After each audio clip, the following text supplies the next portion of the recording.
Hey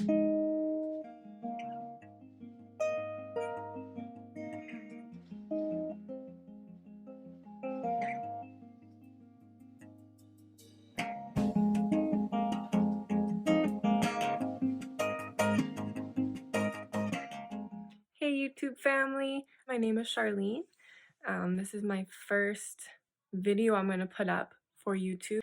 I just wanted to let you guys know a little bit about myself. I have 4 kids, 5 and under, and we are currently pregnant with our 5th. We find out on Saturday what it's going to be.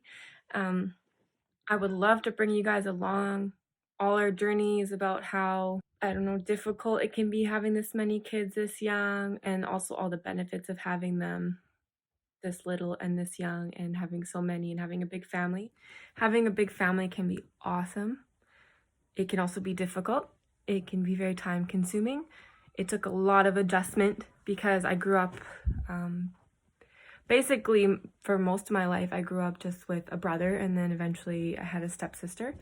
And so we had a pretty small family. What are some positive ways that you can adjust to having the family size that you have? Let's say you planned it. Let's say you didn't plan it. I, for one, never had a plan in mind. Excuse me. My husband always just let me choose how many kids I wanted to have. And I just haven't had an answer yet for when we're going to stop. So, yeah, and I think that question is a very personal one, and it's personal for everybody. And I don't think anybody should have a say in how many children you have or how many you don't have based on their own experiences, because everybody's experience is different. I understand that people have positive and negative experiences with big families. So I like to keep that in mind when people are giving me advice, and I try not to get too upset about it, but I also don't take it to heart, because God's plan for my family is a whole lot different than anybody else's plan.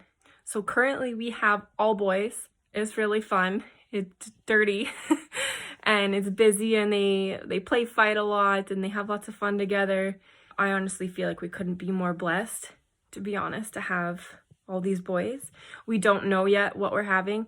I'll be finding that out on Saturday, so stick around, and I'll make a video to cover what we're having next. And I'm gonna assume it's a boy. A track record, you know.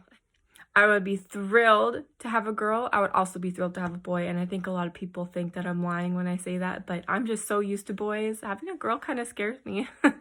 So I don't know if anybody else feels that way, but I've never had that like desire to have a certain gender of baby. I just had a desire to have more than what I grew up with, so more family members than I grew up with. I would like to do a video on what it's like to have 5 kids, 5 and under.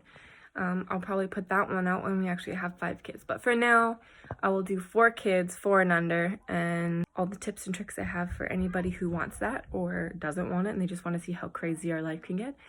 So stay tuned. Okay, so benefit number 1 to having your kids close in age, I would have to say, is that they play together. They keep each other so busy. You can probably hear them in the background. They fight a lot too, though.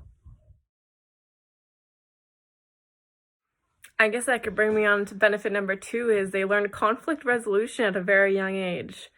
And you'll probably hear them screaming in the background while there you go. Number 3, I would have to say is a benefit more for me, is that they share everything, especially because they're all boys. So we haven't had to spend a lot of money on clothes or like car seats, anything like that, because we have had them so close together. We get to just reuse the stuff that we already had. We don't have to start over. Like, they're so close in age that I haven't gotten out of bottles. I haven't gotten out of diapers with all of them. And we're for sure going to have bottles and diapers for the next couple of years. So I never had to get rid of those things and then have to go repurchase them or have to get back in the habit of cleaning bottles and all that stuff. So that has been a huge difference for me. And I always had that in the back of my head. Jason would always tell me, you know, have as many kids as you want, and he'll have kids until he's 30. And I always thought I want all my kids kind of back to back so I can kind of get in the game. I can be in that lifestyle and stay in that lifestyle, because I just feel like when I'm submerged in something, even though I was like thrown in like head first, it eventually grows on me. And this is just my life now, where before, when I had just one kid or two kids, like I found it really difficult to let go of the stuff I used to do. Like I was the only girl basically in my house other than my mom, and I could just do what I wanted when I wanted. I could shower when I wanted. I could eat when I wanted. I could go out when I wanted. It was a lot different. Your freedom is definitely, taken back a little bit. But I've kind of learned to enjoy it, because I know that this is just a season of life. And although this season may last years, I am trying really hard to enjoy. I think something that can really help with enjoying this season of life, instead of, dreading it or feeling like you're just surviving in it, is to remember to make a date night with your spouse, to remember to ask people for help, ask your in-laws, ask your mom, your dad, grandparents.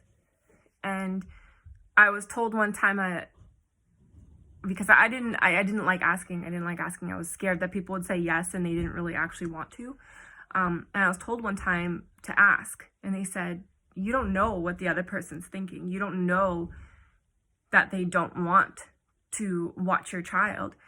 They may want to watch your child. They may want to spend time with your child, and you're not giving them the opportunity to. So having that kind of turned around for me really helped me to step out of my comfort zone and ask for things and be okay with no. If someone says no, they're busy. Like, I'm not going to take that personally.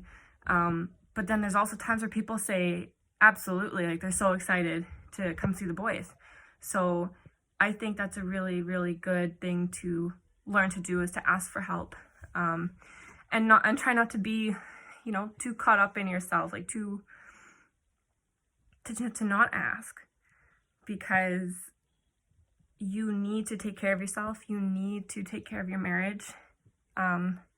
This is another thing I'm going to cover here, is just, asking your spouse to go out, like saying to them, I need to go out and have coffee with a friend.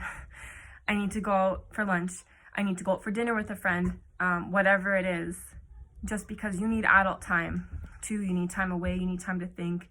And you also need time, I believe, away from your spouse, that you can't spend every waking moment with your spouse. Some people aren't like that. Some people just don't. Some people need alone time, and I'm one of those people that I need alone time. Like, I could sit in the bath for like an hour and a half by myself with a candle and a book, and I'm good. Other people, they just enjoy being with people, and that's awesome too. I also really enjoy being with my spouse. There are times where we both go and do our own things, and I think that's perfectly fine. That's perfectly okay. And sometimes you just need a breather. You just need to get out of the house, without all the gear, without all the, the crying and the babies, and just go and take care of yourself for a couple hours.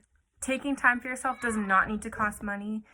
It doesn't need to mean that your kids are gone and out of your house, or that you're gone away from your kids, because honestly, every single night I put my kids to bed at 7 p.m. and from 7 to like 10:30, 11, that's our time. That's the time we spend with each other, me and my husband. That's when I spend time in the bath. That's when I spend time reading, when we watch shows together, when I cook us a dinner, because a lot of the times we don't have a lot of time to eat with the kids. We're so busy getting up and getting them stuff and refilling their drinks and stuff like that, that we just don't get to eat a hot meal. And so we've kind of taken on this tradition of, we sit there with the kids, we help them eat, and then I make us something, or I reheat us something once they're in bed, so we can have a nice hot meal together, almost like a date night. It's important to apply whatever works for you and whatever works for your family, that makes this life enjoyable and this lifestyle as fun as possible and to help you get through those hard times. You can thrive in this life. You can thrive with this many kids. You can thrive with this many kids so young. Well, that's it for this video, guys. I really enjoyed talking to you. I really hope to speak to you guys in the comments down below or on my Instagram. I'll link that in the description box or maybe on the screen here, and we can chat further. You can let me know what other videos you guys would like to see.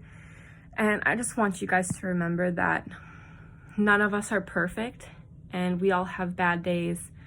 And I hope that this can be some encouragement to moms out there who either want a big family or already have a big family and who want to learn how to thrive in it instead of just surviving, because just going through the trenches and surviving this life can be overwhelming and very, very hard.